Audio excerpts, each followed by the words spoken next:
नमस्कार, मैं जनमुक्ता शिवम गौतम और सुशांत सिंह राजपूत के केस में जिस तरीके से कुछ लोग जश्न मनाना शुरू कर दिए हैं, कुछ लोगों ने रिया चक्रवर्ती को रिलीज करने की मांग कर दी है और कुछ लोग ये कहने लगे हैं कि उनके चैनल ने कहा था कि रिया चक्रवर्ती निर्दोष है और एम्स की रिपोर्ट ने उसको निर्दोष साबित कर दिया है। इस तरीके के चपड़गंजुओं को, इस तरीके के बुद्धुओं को, इस तरीके के भ्रमजीवियों को नीतीश राणे ने एक करारा जवाब दिया और ये कहा है कि जब एम्स की तरफ से कोई आधिकारिक रिपोर्ट नहीं आई है, सीबीआई का कोई आधिकारिक बयान नहीं आया है और कुछ लोग यूनिवर्सिटी की किसी कमेटी के द्वारा दी गई रिपोर्ट का हवाला देकर रिया चक्रवर्ती को निर्दोष साबित करने के लिए सुशांत सिंह राजपूत की मौत को आत्महत्या साबित करने पर तुले हुए हैं, इन लोगों को थोड़ा सब्र करना चाहिए क्योंकि पिक्चर अभी बाकी है। ये वही बात है, जब से एम्स के डॉक्टर सुधीर गुप्ता का नाम लेकर, उसका हवाला देकर राजदीप सरदेसाई, रवीश कुमार टाइप के या फिर अंजना ओम कश्यप, रोहित सरदाना टाइप के चपड़गंजू इस खबर को फैला रहे थे कि एम्स ने कह दिया है कि ये मामला सुसाइड का है, न कि होमिसाइड का। हमने तभी आपको कहा था कि या तो इन्होंने सुधीर गुप्ता को ठीक ढंग से जाना नहीं है या उसके बयान को पहचाना नहीं है, और सुधीर गुप्ता ने अगले ही दिन इस बात का खंडन कर दिया था कि उसने ऐसा कुछ कहा है। सुधीर गुप्ता ने कहा था कि जो तथ्य हमारे सामने थे, जो फॉरेंसिक रिपोर्ट हमारे सामने थी, जो पोस्टमार्टम या फिर ऑटोप्सी रिपोर्ट जो कि कूपर अस्पताल की थी, उसके आधार पर यह निर्णय करना कि ये सुसाइड है या होमिसाइड बेहद मुश्किल है। ये बात कह के सुधीर गुप्ता ने अपने आप को बचाने की कोशिश की थी और उसके बाद एम्स की तरफ से आधिकारिक तौर पर बयान दिया गया कि हम इस मामले में कोई भी जानकारी नहीं देंगे। हमने अपनी रिपोर्ट सीबीआई को सबमिट कर दी है। उसके बावजूद राहुल कंवल, राजदीप सरदेसाई टाइप के लोग या फिर संजय राउत और अनिल देशमुख टाइप के बड़ बोले नेता पीछे नहीं हटे और बार बार इस बात को लेकर मुंबई पुलिस की पीठ थपथपाने लगे, कूपर अस्पताल की पीठ थपथपाने लगे, जिसके ऊपर अब तक जाने कितने पोस्टमार्टम में हेराफेरी करने के आरोप लग चुके हैं। और इन सब के बावजूद जिस तरीके से कुछ निर्लज्ज पत्रकार ये कहते हुए नजर आए कि कुछ चैनल हैं जो इस मामले में फर्जी खबर छापकर या फर्जी खबर दिखाकर इस पूरे मामले को हत्या का मामला बनाने पर तुले हुए थे, उनको एम्स की तरफ से करारा चमाचा पड़ा है। लेकिन अब तक जो घटनाक्रम हुआ है, सीबीआई ने जिस तरीके से कहा था इस पूरे घटनाक्रम के बाद भी कि हत्या के एंगल को लेकर हम अभी भी जांच कर रहे हैं, उसके बाद इन लोगों के मुंह पर कालिख पुत जानी चाहिए थी। लेकिन ये इतने निर्लज्ज हैं, ये इतने बेशर्म हैं कि उसी मुद्दे को उठा रहे हैं और बार बार ये कहने की कोशिश कर रहे हैं कि रिया और उसका जो परिवार है या जितने भी आरोपी हैं वो सब के सब इस मामले से बरी होने चाहिए क्योंकि ये मामला सुसाइड का है। लेकिन इन निर्बुद्धियों को कोई समझाए कि इस मामले में शुरुआत में भी 306 दफ़ा लगाई गई थी। सुशांत के परिवार ने शुरुआत में 306 दफ़ा का जिक्र किया था क्योंकि पूरे मामले को मुंबई पुलिस आत्महत्या का मामला बनाने पर तुली हुई थी और 306 की जो दफ़ा है वो आत्महत्या के लिए, उकसाने के लिए लगती है। स्वरा भास्कर हो, अनुभव सिन्हा हो, राजदीप सरदेसाई हो, राहुल कंवल हो, अंजना ओम कश्यप या रोहित सरदाना टाइप के लोग हों या जी न्यूज़ के भी कुछ लोग इसको लेकर बोल रहे हैं, इन सब को ये समझ लेना चाहिए कि अगर ये होमिसाइड नहीं भी होती है, जिसके अभी भी कोई इनकार नहीं किया गया है कि ये होमिसाइड नहीं है, सीबीआई की तरफ से इस पर जांच चल रही है, लेकिन एक बार को अगर इनके दावे को मान भी लिया जाए तब भी अबेटमेंट टू सुसाइड यानी कि आईपीसी की धारा 306 के तहत रिया चक्रवर्ती, सौभिक चक्रवर्ती,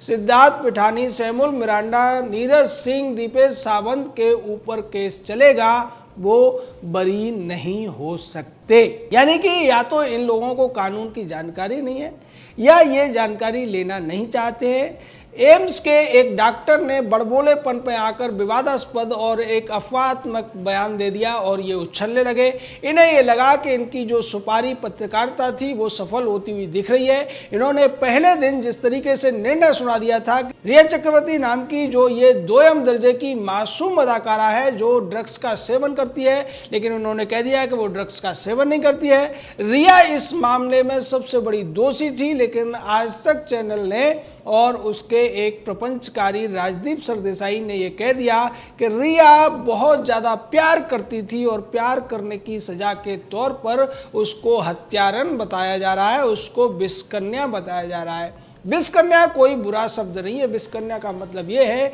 कि किसी व्यक्ति के जीवन में जहर घोलने वाली, और ये बात पूरी तरीके से साबित हो चुकी है कि रिया चक्रवर्ती जब से सुशांत सिंह राजपूत की ज़िंदगी में आई तब से उसने उसकी ज़िंदगी को जहर बना दिया और बार बार वो नशे का जहर उपलब्ध कराने में भी उसकी भूमिका सामने आई है। नए जो खुलासे हुए उनमें यह भी सामने आया है कि 5 सालों के भीतर सुशांत सिंह राजपूत ने 70 करोड़ रुपए कमाए थे, लेकिन ये 70 करोड़ रुपए अब कहाँ हैं इसकी जानकारी अभी तक जुटा नहीं पाई है एजेंसियां, क्योंकि बड़ी सफाई के साथ कई सारे लोगों से मिलकर, चाहे श्रुति मोदी हो या दूसरे इसी तरीके के जो मैनेजर थे, जया शाह जैसे टैलेंट मैनेजर थे, इन सब के साथ मिलकर रिया चक्रवर्ती ने जिस सफाई के साथ उस पैसे को लूटने का काम किया और उसी पैसे के दम पर 2-2 प्रॉपर्टी खरीदी और दिखाने के लिए कह दिया कि वो एक प्रॉपर्टी के लिए 17,000 रुपये की किस्त चुकाती है, यानी ईएमआई देती है। लेकिन जो लोग ईएमआई पे फ्लैट लेते हैं या कार लेते हैं, मकान लेते हैं, उनको पता है कि 1 लाख पर कम से कम 800 रुपये की ईएमआई बैठती है, और अगर 50 लाख रुपए लोन है तो 40,000 की ईएमआई बैठनी चाहिए। 17,000 की ईएमआई रिया चक्रवर्ती कैसे देती है, यानी ये सीधे तौर पर एक बड़ा झूठ था जिसको परोसने का काम आज तक चैनल ने किया। लेकिन नीतीश राणे इस पूरे मामले में पूरी तरीके से लगे हुए हैं और उन्होंने जिस तरीके से दिशा साल्यान का मामला उठाया था, दिशा साल्यान के बॉयफ्रेंड रोहन राय की वो पूछताछ की मांग कर रहे हैं, उसको सम्मन करने के लिए बार बार कह रहे हैं, क्योंकि वो ये कहते हैं कि इस पूरे मामले में रोहन राय एक बड़ा गवाह है और उसकी गवाही सुशांत सिंह राजपूत की मौत से जुड़े हुए रहस्य को भी खोलने में काफ़ी ज़्यादा मददगार साबित होगी,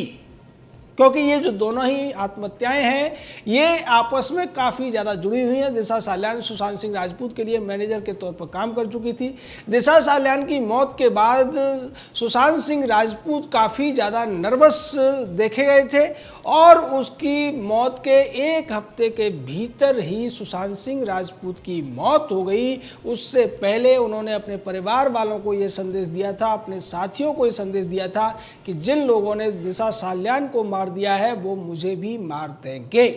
इस तरीके की प्रतिक्रिया कोई व्यक्ति तभी करता है कि जब कोई बहुत बड़ा राज वो जानता हो और उस राज को पब्लिक न कर दिया जाए, उस राज को खोल ना दिया जाए। ये बात दबाने के लिए सुशांत सिंह राजपूत को रास्ते से हटाने की साजिश रची गई, अन्यथा कोई और वजह नहीं थी। जैसा कि रिया चक्रवर्ती आज तक चैनल या एनडीटीवी जैसे चैनलों ने या जावेद अख्तर टाइप के, महेश भट्ट टाइप के बॉलीवुड के भ्रष्ट लोगों ने कहने की कोशिश की थी कि सुशांत सिंह राजपूत ने आत्महत्या की है। दीपिका पादुकोण भी इस मामले में डिप्रेशन की थ्योरी लेकर आई थी। उस पूरे मामले में ये बात गौर करने लायक है कि जब सुशांत सिंह राजपूत ने इस तरीके के बयान दिए थे तो क्या उन साजिशकर्ताओं को ये बयान पता चल गए थे कि सुशांत सिंह राजपूत को पता चल चुका है दिशा साल्यान की किसने हत्या की है, और क्या वो इस राज को पुलिस को या किसी अन्य एजेंसी को बता सकते हैं। इन सब बातों को देखते हुए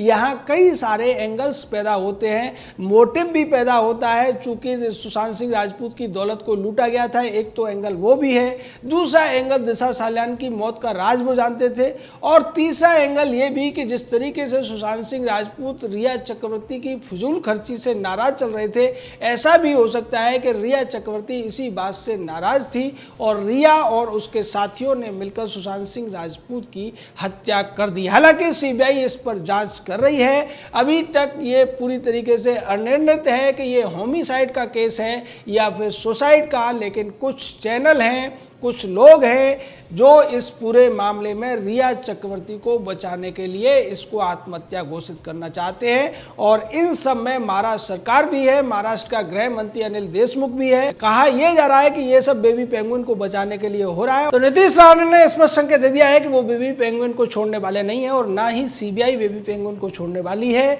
रिया चक्रवर्ती, जिसको एनसीबी के मामले में जमानत जरूर मिल गई है, लेकिन निश्चित तौर पर उसको 306 और 320 और 302 के तहत जो मामला सीबीआई में दर्ज है उसके तहत अब उसकी गिरफ्तारी होना बाकी है, जो जल्दी ही होने वाली है। निश्चित तौर पर न बेबी पेंगुइन बचेगा, न ये विषकन्या बचेगी, न उसके साथ वाले साजिशकर्ता बचेंगे।